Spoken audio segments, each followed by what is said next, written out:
As you all know, I adore plants. So today I am going to make some new plants, or I would say propagate some plants. It's easy and affordable way to fill your balcony or garden with plants. Also, it is so satisfying to create a new life and watch it growing. Propagation for many plants is best done in potting soil, but some plants can be propagated in water. This is because they have evolved in an environment that allows it. Most aroid plants can be propagated in water, including pothos, philodendrons, monsteras, and ZZ plants. First step of propagation is to find out the bumps, which are also called nodes, on cutting. Some plants have aerial roots and some plants produces baby plantlets or pups, and they all can be propagated in water. If you have visible nodes, make a cut ½ inch below the node. If nodes are not visible, make a cut on the base of the branch.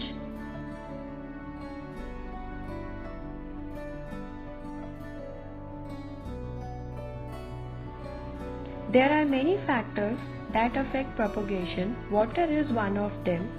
If you are using tap water, let it sit for 24 hours before putting cutting into it. Also, water should be on room temperature. Now I will share few points which you must follow for propagation success. So the first important point is change of water.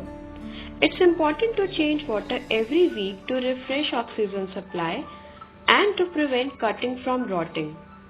It is recommended to replace it for the health of growing root system and to eradicate the chances of fungal growth.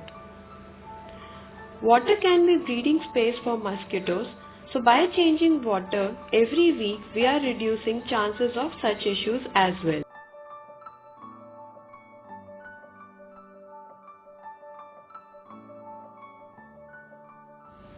Next important factor is level of water. Water level is dependent on length of cutting, and the purpose is to keep nodes in water. Leaves should not be submerged as they will eventually rot.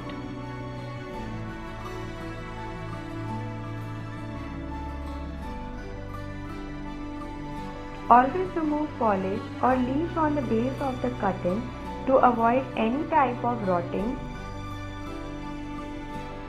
And bottom portion of cutting and nodes should be submerged in water.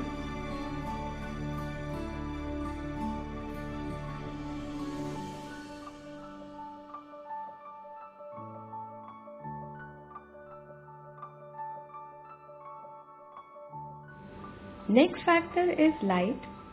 Light is important for cuttings to survive. These cuttings need indirect light to provide energy for root initiation and development.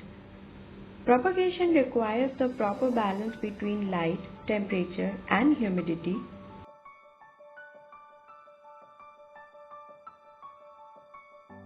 Next factor is callus formation. It is important to leave a cutting to air dry for at least 7 to 10 days at a dry and warm place. When we leave these cuttings to dry, they heal by forming soft tissue over a wounded surface, which is called callus formation. When a callus forms, some of its cells may organize into growing points, some of which in turn give rise to roots. Next factor is transition of cutting from water to soil. If we move the plant immediately from water to soil, the plant may be stressed. This can be avoided by adding small amount of soil to the water that we are using to root our cutting. All plants are different. Few get propagated in water easily and few by other methods. Also, some plants get roots in few days and some take months. So be patient and observe. Don't let your roots grow too long and don't take out cutting too soon from water. It is said roots should be an inch long to go into soil. If you find my video interesting and informative, don't forget to like and subscribe my channel.